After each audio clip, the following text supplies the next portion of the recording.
Hello students, welcome to life science class. आज का हमारा टॉपिक है ग्लाइकोलाइसिस और क्रेब्स साइकिल। ग्लाइकोलाइसिस और क्रेब्स साइकिल जो है ये एरोबिक रेस्पिरेशन का दो पार्ट्स है। अब तक हम लोग पढ़ रहे थे रेस्पिरेशन। आज हम लोग यहां नाम लिखा हुआ है एरोबिक रेस्पिरेशन। दरअसल रेस्पिरेशन को ही हम लोग एरोबिक रेस्पिरेशन कहते हैं। जब भी रेस्पिरेशन कहा जाता है तो उससे मुराद एरोबिक रेस्पिरेशन ही लेते हैं। एरोबिक रेस्पिरेशन कुछ नहीं है, बस ऑक्सीजन के मौजूदगी में ग्लूकोज का ऑक्सीडेशन, जिसके बाद तवानाई खारिज होती है, उसे हम एरोबिक रेस्पिरेशन कहते हैं। ठीक है, इसी का ऑपोजिट है एनाएरोबिक रेस्पिरेशन, माने वो रेस्पिरेशन जिसमें ऑक्सीजन की जरूरत नहीं पड़ती है। तो आमतौर पर रेस्पिरेशन बोलने से मुराद एरोबिक रेस्पिरेशन ही हम समझते हैं। अब एरोबिक रेस्पिरेशन जो है दो मरहलों में अंजाम पाता है। ठीक है, या यूं कहें कि मैकेनिज्म ऑफ एरोबिक रेस्पिरेशन क्या है। तो एरोबिक रेस्पिरेशन जो है इसके दो हिस्से होते हैं, टू पार्ट्स। ठीक है, यानी टू स्टेजेस में ये पूरा रेस्पिरेशन का अमल जो है अंजाम होता है। पहला मरहला का नाम है ग्लाइकोलिसिस, दूसरे मरहला का नाम है क्रेब्स साइकिल। तो सबसे पहले हम लोग देखते हैं कि व्हाट इज ग्लाइकोलिसिस। ग्लाइकोलिसिस किसे कहते हैं, या ग्लाइकोलिसिस के मरहले में रेस्पिरेशन का कौन सा अमल अंजाम पाता है। तो देखिए, ग्लाइकोलिसिस यहां पर लिखा हुआ है ग्लूकोज, ऊपर में लिखा हुआ है एंजाइम्स, और नीचे में लिखा हुआ है minus oxygen. Minus indicates in absence of oxygen, यानी ऑक्सीजन के गैर मौजूदगी में।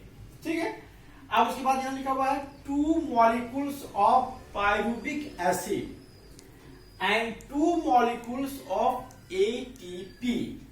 यानी ग्लाइकोलिसिस क्या है, ग्लाइकोलिसिस रेस्पिरेशन का या एरोबिक रेस्पिरेशन का फर्स्ट स्टेज है, जिसमें क्या होता है एंजाइम्स के मदद से, लेकिन ऑक्सीजन के गैर मौजूदगी में ग्लूकोज जो है वो कन्वर्ट हो जाता है, तब्दील हो जाता है पायरुविक एसिड में। यानी 2 मॉलिक्यूल्स ऑफ पायरुविक एसिड बनते हैं और 2 मॉलिक्यूल्स एटीपी बनता है।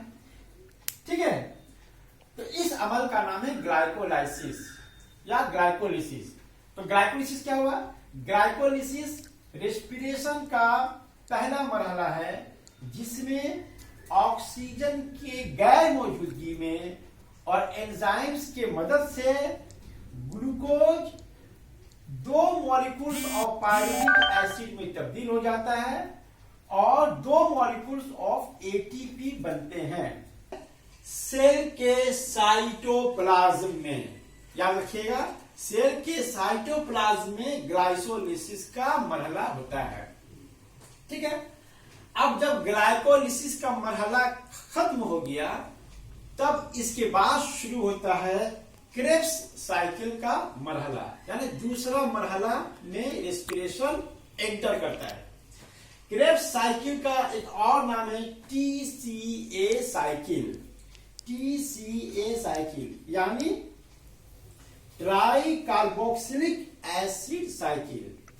टी से ट्राई और सी से कार्बोक्सिलिक एसिड और साइकिल। ठीक है, इसे साइक्लिक एसिड साइकिल भी कहते हैं।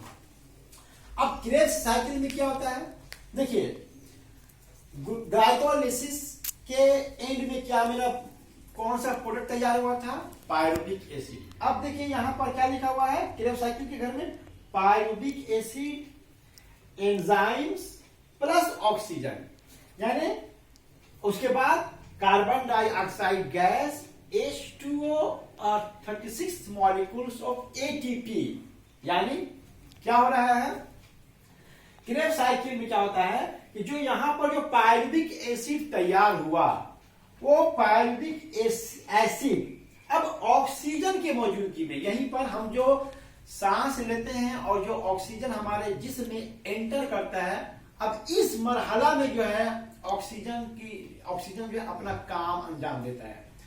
अब ये ऑक्सीजन क्या करता है, एंजाइम की मदद से, एंजाइम का हेड दोनों जगह ही मिलेगा, दोनों ही मरहला में एंजाइम्स का मदद लिया जा रहा है। तो इस मरहले में क्या हो रहा है कि पायरुविक एसिड पर, ठीक है, पायरुविक एसिड को यहां पर जो तैयार हुआ था उसको क्या कर रहा है, ऑक्सीजन कार्बन डाइऑक्साइड गैस में तब्दील कर दे रहा है, पानी भी बनता है और 36 मॉलिक्यूल्स ऑफ एटीपी बनते हैं। माने सबसे ज्यादा तवानाई कहां पैदा होता है, दूसरे मरहला में, क्रेब्स साइकिल में। पहला मरहला जो ग्लाइकोलिसिस का था, उस मरहला में 2 मॉलिक्यूल्स ऑफ एटीपी बना, मतलब तवानाई पैदा हुआ लेकिन कम मिकदार में। इस मरहले में सबसे ज्यादा मिकदार में जो है तवानाई पैदा होता है, ठीक है।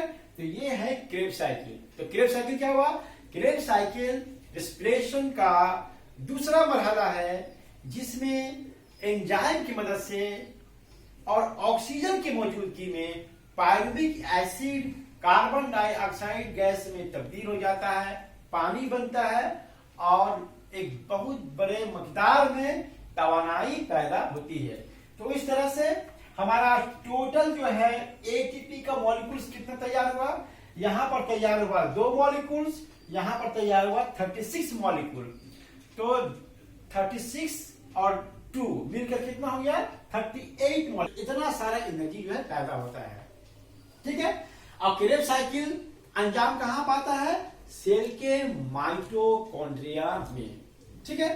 तो ये था एरोबिक रेस्पिरेशन का मैकेनिज्म। हम एक बार फिर से रिकैपिचुलेट करते रहे हैं।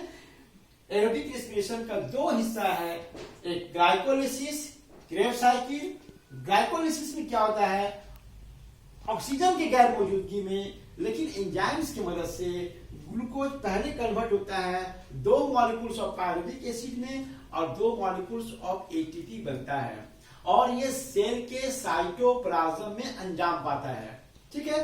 पायरुविक एसिड बनने के बाद फिर दूसरे मरहले में रेस्पिरेशन दाखिल होता है जिसे हम क्रेब्स साइकिल कहते हैं। क्रेब्स साइकिल इसका नाम क्यों पड़ा, क्योंकि इस मरहले का दरियाफ्त किसने किया था, सर हैंस अडोल्फ क्रेब्स, ठीक है।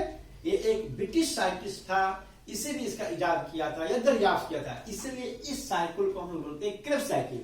इस साइकिल में क्या होता है, जो पायरुविक एसिड जो तैयार हुआ था ग्लाइकोलिसिस में, उसका फुल ऑक्सीडेशन हो जाता है, ऑक्सीजन की मौजूदगी में कार्बन डाइऑक्साइड गैस बनता है, पानी बनता है और 36 मॉलिक्यूल्स ऑफ एटीपी बनते हैं। इस तरह से पूरे रेस्पिरेशन के प्रोसेस में 38 मॉलिक्यूल्स ऑफ एटीपी बनते हैं जिसमें 674 किलो कैलोरी एनर्जी स्टोर रहता है।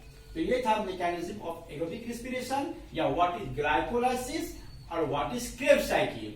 अगर डिफरेंस भी पूछा जाए तो बता दीजिएगा कि ग्लाइकोलाइसिस साइटोप्लाज्म में होता है, क्रेब्स साइकिल जो है माइटोकॉन्ड्रिया में होता है। ग्लाइकोलिसिस में कम मिकदार में तवानाई पैदा होती है, क्रेब्स साइकिल में ज्यादा मिकदार में तवानाई पैदा होती है और दोनों ही प्रोसेस में लेकिन एंजाइम्स की जरूरत पड़ती है। तो ये था मैकेनिज्म ऑफ एरोबिक रेस्पिरेशन। हम उम्मीद करते हैं कि ये क्लास आपको समझ में आया होगा। शुक्रिया, थैंक यू वेरी मच।